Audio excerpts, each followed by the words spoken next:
Salut! Alors, petite vidéo de nouveau, cette fois-ci en français pour vous faire partager.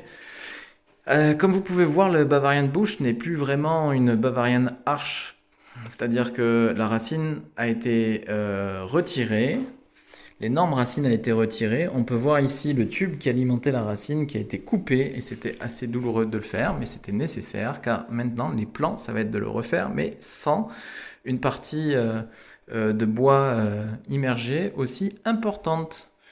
Voilà, donc il faut que je trouve quelques comment dire, indications, du matériel et quelques idées. Mais j'ai déjà la direction vers laquelle je vais aller pour cette quatrième version du Bavarian Bush. Voilà. Mais l'intéressant aujourd'hui, c'est que ici j'avais un réservoir d'eau que je traitais avec un déminéralisateur. Donc c'est une résine afin de retirer le calcaire, mais de retirer les autres minéraux pour préparer l'eau de votre aquarium. Mais en fait, un système beaucoup plus simple, c'est le système d'osmose inverse. Surtout quand vous avez le feu vert pour l'installer dans la douche et reconvertir la douche dans un système full automatique, je dirais.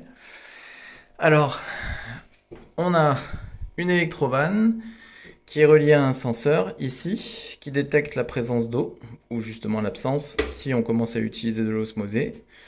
Et après, ça envoie sur préfiltre particules fines, filtre charbon chimique, entre guillemets, et après une membrane pour de l'osmose inverse, histoire de dissocier une eau pure de l'eau chargée en sels minéraux. Voilà, vous devez connaître ça.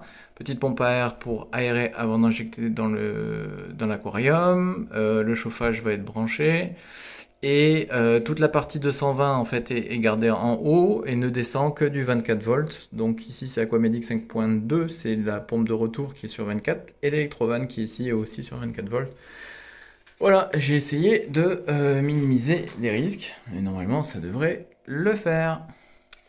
Donc sur une base d'eau nickel, on va pouvoir reminéraliser et préparer aux petits oignons n'importe quelle eau que l'on souhaite. Mais le propriétaire de cet aquarium, lui, il aime tout ce qui est amazonien, je dirais, Amérique du Sud. Et typiquement, l'eau calcaire qu'on a ici en Bavière, c'est pas trop compatible. Donc il fallait faire quelque chose. Et cette fois-ci, ça devrait être plus simple. Voilà. Bon, ben n'hésitez pas. Si ça vous évoque des idées ou si vous avez des questions, vous pouvez y aller dans les commentaires. Je tâcherai d'y répondre. Merci. Ciao.